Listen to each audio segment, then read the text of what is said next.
10분 강론 연중 29주간 화요일의 말씀입니다. 루카복음 12장 35절에서 38절입니다. 그때 예수님께서 제자들에게 말씀하셨다. 너희는 허리에 띠를 매고 등불을 켜놓고 있어라. 혼인잔치에서 돌아오는 주인이 도착하여 문을 두드리면 곧바로 열어주려고 기다리는 사람처럼 되어라. 행복하여라. 주인이 와서 볼 때에 깨어있는 종들. 내가 진실로 너희에게 말한다. 그 주인은 띠를 매고 그들을 식탁에 앉게 한 다음 그들 곁으로 가서 시중을 들 것이다. 주인이 밤중에 오든 새벽에 오든 종들의 그러한 모습을 보게 되면 그 종들은 행복하다.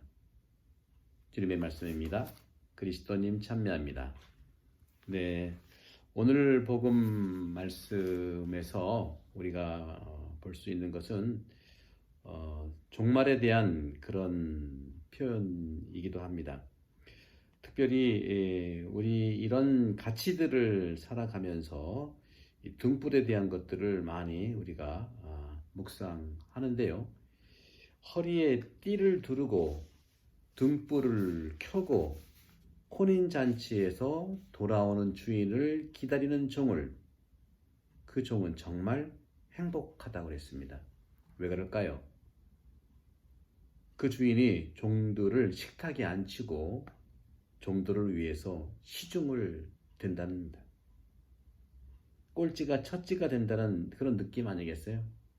종은 꼴찌고 주인은 첫째인데 그 종이 혼인잔치에 정말 오시는 그런 주인을 기다리게만 한다면, 허리에 띠를 두르고 등불을 켜놓고 기다리게만 한다면 그 주인이 종을 섬기고 봉사한다는 겁니다.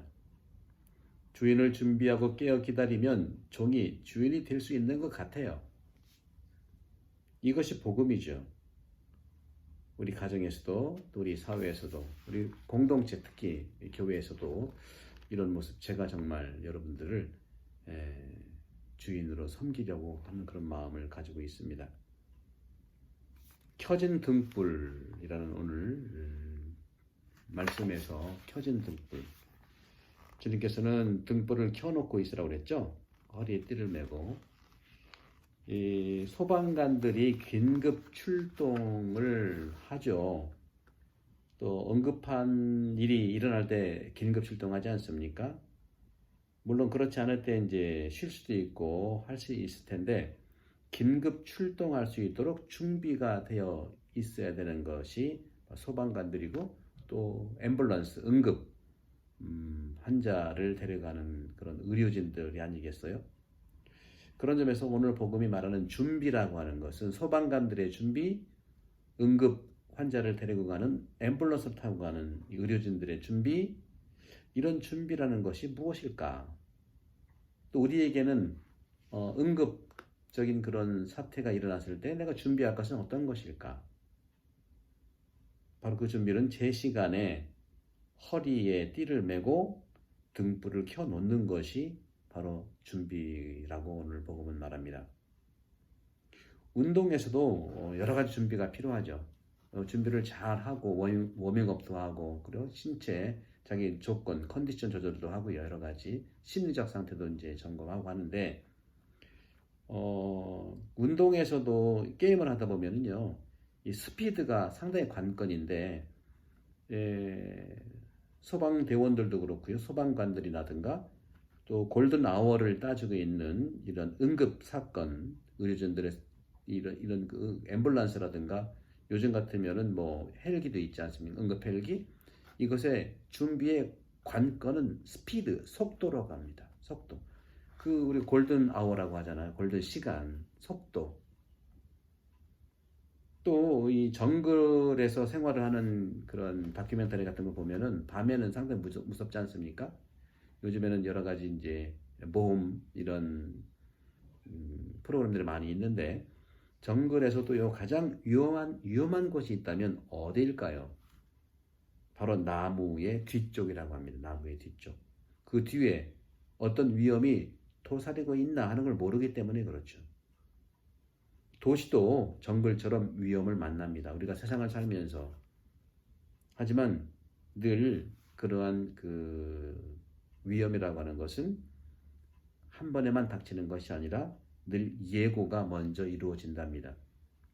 우리 지구도 지금 온난화라든가 작년에 우리 부시파이어, 지금 코로나, 여러 가지 이런 그 위험도 경고가 늘 있었고 예고가 있었죠.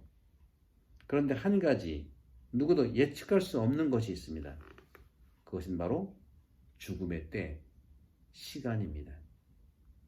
많은 종교의 설교자들은 죽음과 죄와 벌을 성찰하도록 사람들을 설득하고 어떤 예를 들어도 좀 공포스러운 예를 많이 드는 것을 볼 수 있는데, 이런 배경에서 오늘 복음의 등불은 어떤 의미냐? 두려움도 아니고요. 바로 거룩함의 모습입니다. 거룩한 모습의 상징으로서 등불을 말하고 있습니다. 두려움 없죠. 그리스도께서는 무서운 경고를 하지 않으십니다. 주님은 그걸 원하지 않아요. 다시 말하면 켜진 등불은 긍정적인 의미를 주고 있는 것입니다. 주님을 믿는 이들은 지금 영생을 살아간다는 뜻이죠. 영원한 생명을 살아가는 것이죠. 활활 타오르는 불꽃이 바로 그것을 말하고 있는 것입니다. 이처럼 죽음도 꺼지는 등불이 아니라 켜지는 등불이다. 겉으로는 꺼지는 것 같지만 다시 살아나는 것이 바로 부활이고, 바로 예수 그리스도를 통해서 그 부활의 희망을 갖고 있는 것이죠. 그래서 종이 혼인잔치에서 주인을 기다려서 그 주인을 만나는 그 순간 바로 등불이 더 활활 타오르는 부활의 삶을 살아가는 것이죠.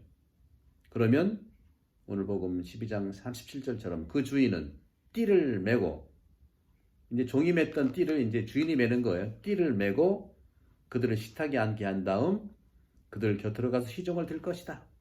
부활의 삶이죠. 생명이라고 하는 것은, 삶은 만남이라고 하는 풍요로움을 늘 선물해 줍니다. 하지만 죽음이라고 하는 것은요, 외로움이고요, 모든 관계에 단절을 주는 것이죠.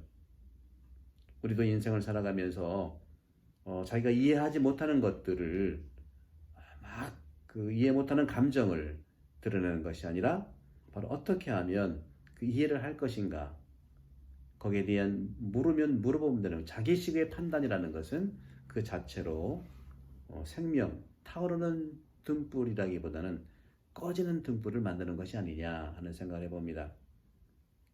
죽음은 외로움이고 모든 관계에 단절을 주지만 복음은 그렇지 않습니다. 주님과의 만남은 늘 잔치입니다. 그것도 혼인잔치. 잔치 중에 혼인잔치가 가장 신나지 않아요? 그렇죠? 그런 점에서 여러분도 혼인할 때의 그러한 그 기억을 한번 되살리면서, 그것이 바로 하늘나라의 모습, 잔치의 모습, 성체성사의 모습, 우리 교회가 갈 모습, 여러분들이 늘 추구하고 살아가는 그런 축제입니다. 우리가 알지 못하고 만나지 못한 사람을 보는 것은 만나는 것처럼, 그렇게 알지 못하는 사람을 처음 만나는 것처럼 보이지만, 사실은 오래전부터 우리는 주님의 초대로 그들과 함께 구체적으로 접촉하며 살아왔어요. 물론 예상치 않은 그런 만남일 수도 있어요. 저도 이제 이곳에 와서 소위 냉담하는 분들을 이제 만납니다. 제가 우리 아는 분들에게 정말 성당 못 오시는 분 계시면 어떤 방식으로 제가 만날게요. 식사하자면 식사하겠고요. 또 운동하자면 운동하겠고요. 여러 가지 이유로 제가 그들을 만나러 갈 텐데 다리 좀 놔주세요. 이렇게 말씀을 드리죠. 그래서 만나시면 너무 좋아요. 왜냐면 신자분이시잖아요. 얼굴은 처음 보지만 그 전부터 이미 주님을 알고 있었다는 것이 바로 증명되는 겁니다.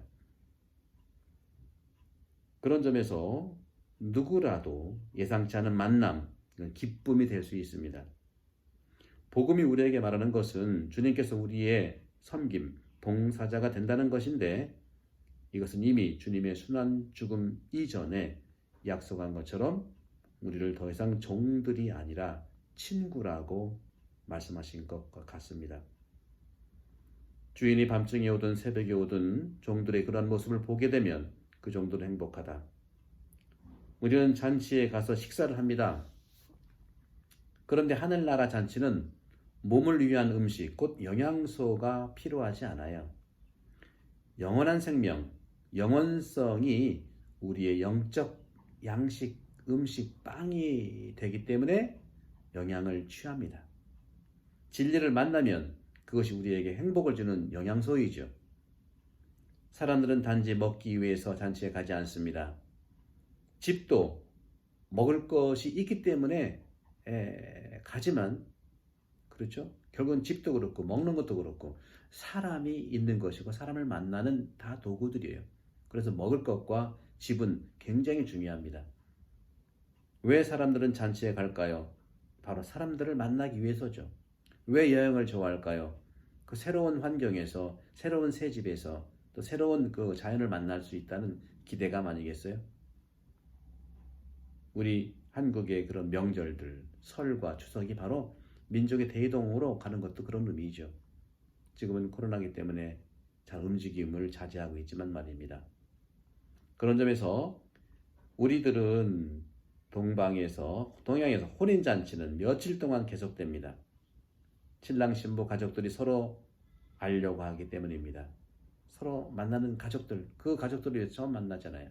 친구들도 서로 만나고 또 그 자리에서 또 새로운 성사, 혼인이 계기가 이루어지지 않겠습니까? 그래서 혼인잔치 때는요, 많은 사람들이 가야 돼요. 거기서 또 선남 선녀가 만나야 되기 때문에 그렇죠. 바로 이러한 것들은 우리가 그리스도교의 죽음은 더 이상 그리스도와의 만남만이 아니라 그 가족에 속한 이들과의 만남이기도 해요. 우리가 천국 간다면 하느님 만나러 가고 예수님 만나러 가지만 우리랑 만났던 분들도 만나는 거예요. 꼭 예수님만이 아닙니다.